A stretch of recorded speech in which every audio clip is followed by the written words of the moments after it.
Friends, இன்றைக்கி பார்த்தீங்கன்னா நம்ம வந்து முட்டை 65 பண்ண போகிறோம். அதுக்கு தேவையான 3 முட்டை எடுத்திருக்கேன். நம்ம வந்து ஃபஸ்ட்டு வந்து இந்த முட்டையை வந்து அவிச்சு எடுத்துக்கணும். அது எப்படி செய்யுதுன்னு நம்ம பார்த்துடலாம் வாங்க. ஒரு 3 முட்டையை இப்படி எடுத்துக்கணும். வெட்டி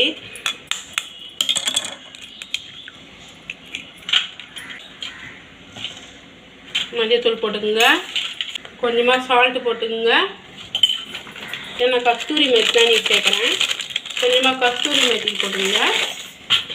இதுக்கு வச்சு நல்லா கலக்குங்க. இப்போ பார்த்தீங்கன்னா இந்த பாத்திரத்தில் நான் வந்து முட்டையை ஊற்ற போகிறேங்க. நல்லா கலக்கி வச்சுட்டேன். இப்போ நம்ம இதில் போட்டுக்கலாங்க.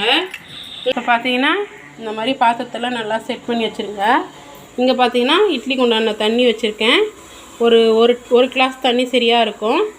ஒரு 10 நிமிஷம் இந்த முட்டையை அப்படியே வேக வச்சிடலாங்க. தண்ணியில் டேரெக்டாக அப்படியே வச்சிடலாம். இந்த ஆவியில் தான் இது வேகணும்.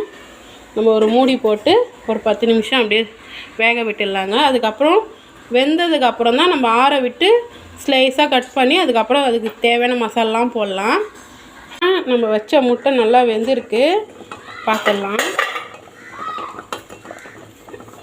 இப்படி கத்தி விட்டு செக் பண்ணலாங்க. இதுமாரி ஒட்டாமல் வரணும். சூப்பராக வெந்திருக்கு. நம்ம வந்து கேஸ் ஆஃப் பண்ணிட்டு அப்படியே கம்ப்ளீட்டாக எடுத்து தனியாக ஆற விட்டுடலாம். இது ஆறுற டைமில் நம்ம மசாலா ரெடி பண்ணிடலாம். ஒரு பிளேட்டில் போட்டு தட்டில் இந்த மாதிரி பீஸாக கட் பண்ணி வச்சுக்கணுங்க. பார்த்திங்கன்னா அழகாக பன்னீர் மாதிரி வந்திருக்கு, சூப்பராக. இப்போ நம்ம ஒரு ஸ்பூன் இஞ்சி பூண்டு பேஸ்ட்டு போட்டுக்கலாங்க. கொஞ்சமாக மிளகுத்தூள் போட்டுக்கலாம். கார்ன்ஃப்ளவர் மாவுங்க,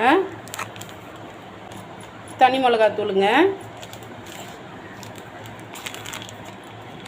தனியா பவுடர், கொஞ்சமாக ஒரு சிட்டிகை கேசரி பவுடர் போட்டிருக்கேன்.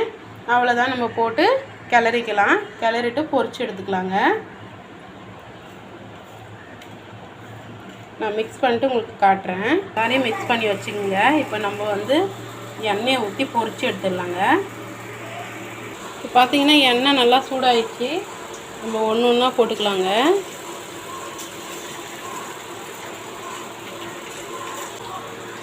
இப்போ பார்த்தீங்கன்னா சூப்பராக அழகாக வருதுங்க.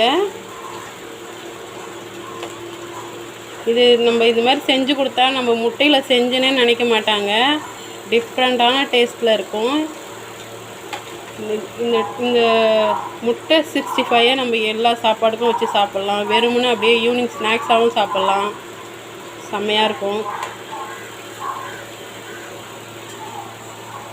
இப்போ நம்மளுக்கு சூப்பராக ரெடி ஆகிடுச்சுங்க. முட்டை 65 நல்லா மொறுன்னு. இப்போ நம்ம ஒரு தட்டில் எடுத்து வச்சிடலாம். இப்போ பார்த்தீங்கன்னா நம்மளோட முட்டை 65 ரெடி ஆகிடுச்சு. கொஞ்சமாக வெங்காயத்தாலும் கொத்தமல்லி மேலே போட்டு வீட்டில் இருக்கிறவங்களுக்கு கொடுத்தீங்கன்னா சும்மா அருமையாக சாப்பிடுவாங்க. இதேமாரி நீங்களும் ட்ரை பண்ணுங்கள். நெக்ஸ்ட் வீடியோவில் பார்க்கலாம். லைக் பண்ணுங்கள், மறக்காமல் சேனலை சப்ஸ்கிரைப் கொடுங்க. தொடர்ந்து சப்போர்ட் பண்ணுங்கள். பாய்ங்க. இதே மாதிரி ட்ரை பண்ணுங்கள்.